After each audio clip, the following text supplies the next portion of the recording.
किसान आंदोलन की समाप्ति पर सरकार ने किसानों पर दर्ज मुकदमे वापस लेने की बात कही थी, लेकिन अब भी कुछ किसानों पर मुकदमे दर्ज हैं, जिसको लेकर किसानों में रोष है। इसी के चलते आज सिरसा के भगत सिंह स्टेडियम में किसान महापंचायत का आयोजन किया गया, जिसमें सैकड़ों की संख्या में किसानों ने हिस्सा लिया और सरकार को चेतावनी देते हुए कहा कि सरकार जल्द से जल्द किसानों पर दर्ज मुकदमे वापस ले और किसानों की अन्य मांगों को पूरा करे, नहीं तो किसान फिर से बड़ा आंदोलन करेंगे, जिसकी जिम्मेवारी सरकार की होगी।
आज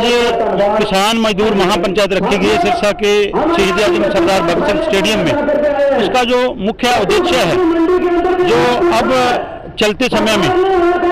जो हम आंदोलन कर रहे थे, दिल्ली के बॉर्डरों पर बैठे थे, 9 दिसंबर 2021 को भारत सरकार के प्रधानमंत्री कार्यालय से लिखित में हमारे को जो चिट्ठी मिली थी, उस चिट्ठी में सरकार ने माना था कि आप आंदोलन को समाप्त करिए, घरों को जाएं, तो हम जो भी आपके आंदोलन के दौरान आपके ऊपर जो मुकदमे दर्ज हुए थे या जितनी भी उस समय में हमारे किसान शहीद हुए थे और जितनी भी हमारे आंदोलन के चलते आंदोलन में दिक्कतें आई थी, उन सभी को हल किया जाएगा और तुरंत प्रभाव से जो जितने भी आपके चाहे जो यूनियन टेरिटरी के मसले थे, चाहे रेलवे के थे, चाहे स्टेटों के थे, सभी वो तुरंत प्रभाव से रद्द होंगे। तो आज बहुत समय बीत जाने के बाद भी सरकार वादा खिलाफी कर रही है। हमारा लखीमपुर खीरी वाला केस था, आपने देखा होगा, हम माननीय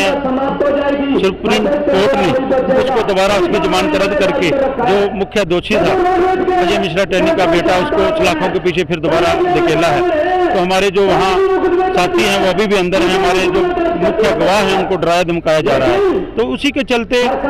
आज जो कट किया गया है, जैसे 28 से 29 मार्च को सर्वव्यापी राष्ट्रीय व्यापी जो स्ट्राइक थी तेज की, उस दौरान पूरे हरियाणा में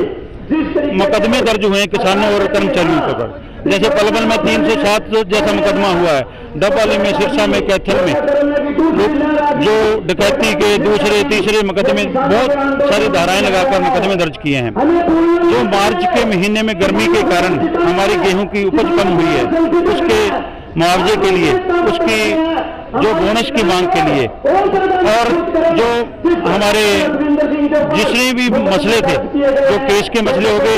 ये मसला हो गया, तूड़ी का मसला हो गया, पानी का मसला हो गया, उन सभी के ऊपर आज यहाँ पंचायत रखी गई है। उसमें एक IPS अफसर है हमारा SP अर्पित जैन, डॉक्टर अर्पित जैन जी, एक बहुत बढ़िया पद पे एक जिले के मुखिया हैं। उनसे हम ऐसी उम्मीद नहीं करते कि सरकार के दबाव में, जब भी हमारे साथी मिलने गए कहते मेरे ऊपर दबाव है,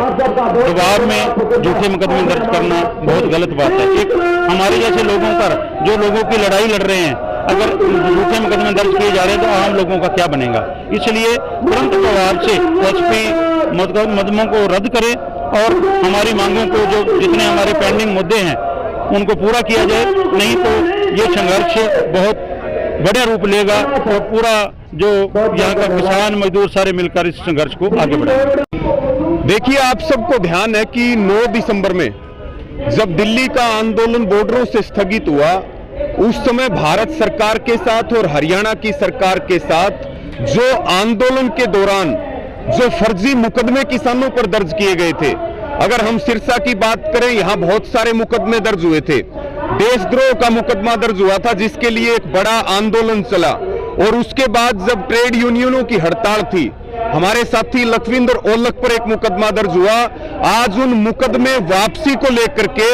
ये स्टेडियम में पंचायत रखी गई है और सीधे तौर पर सरकार कई वादों से मुकरी है, भारत की सरकार और हरियाणा की सरकार, और उसी में से एक मुद्दा है कि मुकदमे वापसी नहीं हुए हैं। केवल वो एफआईआर वापस हुई है जो पुलिस थानों के अंदर थी, लेकिन जो मुकदमे कोर्ट के अंदर गए हुए थे उसके ऊपर सरकार कुंभकर्णी नींद में सोई हुई है। आज सिरसा की धरती से हरियाणा सरकार को स्पष्ट चेतावनी दी जाएगी और सरकार को स्पष्ट अल्टीमेटम दिया जाएगा कि इन सभी मुकदमों को सरकार अपने वायदे के अनुसार तत्काल वापस ले,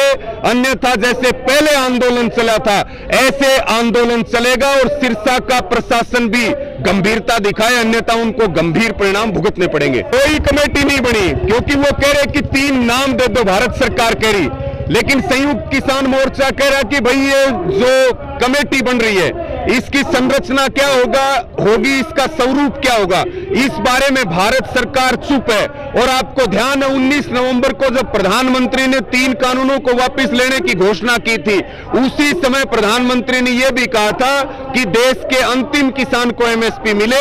इसके लिए हम एक कमेटी का गठन करेंगे। लेकिन बड़े शर्म और बड़े अफसोस की बात है कि महीनों बीत जाने के बाद भी भारत सरकार का एमएसपी देने की जो कमेटी बननी थी उसके ऊपर 1 इंच भी कदम नहीं बढ़ा। से वो तूड़ी रोकने का मामला हो, यानी कि तूड़ी किसान की और रोके सरकार। जो राजस्थान के अंदर तूड़ी जाती है वो हरियाणा पंजाब से जाती है, यहां पर जो है गेहूं की पैदावार ज्यादा होती है, लेकिन ये सरकार का एक तानाशाही फैसला है, इस पे भी सरकार को अल्टीमेटम दिया गया। रही बात बिजली की, अभी एक मुद्दा चल रहा कि हरियाणा की बिजली गुजरात को दी जा रही, इन्होंने अपने पावर प्लांट ठप कर दिए, अडानी से समझौता किया और ये प्राइवेटाइजेशन का आलम है कि आज अडानी इनको आंख दिखा रहा। ये कहते थे कि भाई हम जगमग योजना चला करके और हरियाणा को 24 घंटे बिजली देंगे, लेकिन बड़े शर्म और अफसोस की बात है कि जो इनकी जगमग योजना थी वो अब चसबुझ योजना हो गई है, यानी कि लाइट आ रही लाइट जा रही। और पहले गांव प्रभावित हो रहे थे, सबसे पहले आप देखिए ट्यूबवेलों की लाइट काटी गई और अब तो शहर भी इससे अछूते नहीं है, सब दुखी है। सरकार को इस पे भी चेतावनी है कि वो तत्काल बिजली की सुव्यवस्था करे, अन्यथा सरकार के सामने आंदोलन झेलने के अलावा और कोई रास्ता नहीं है। किसान की फसल बुआई का समय चल रहा, अभी नरमा बिजाई का समय चल रहा, हमें बिजली चाहिए, हम पहले से कर्जे के तले दबे पड़े हैं, डीएपी हमें मिल नहीं रही है, अनाज हमारा बिक नहीं रहा है, बिजली हमें मिल नहीं रही है, तो फिर हम लड़ेंगे नहीं तो और क्या करेंगे। हमारे सामने लड़ने के अलावा और कोई रास्ता नहीं है।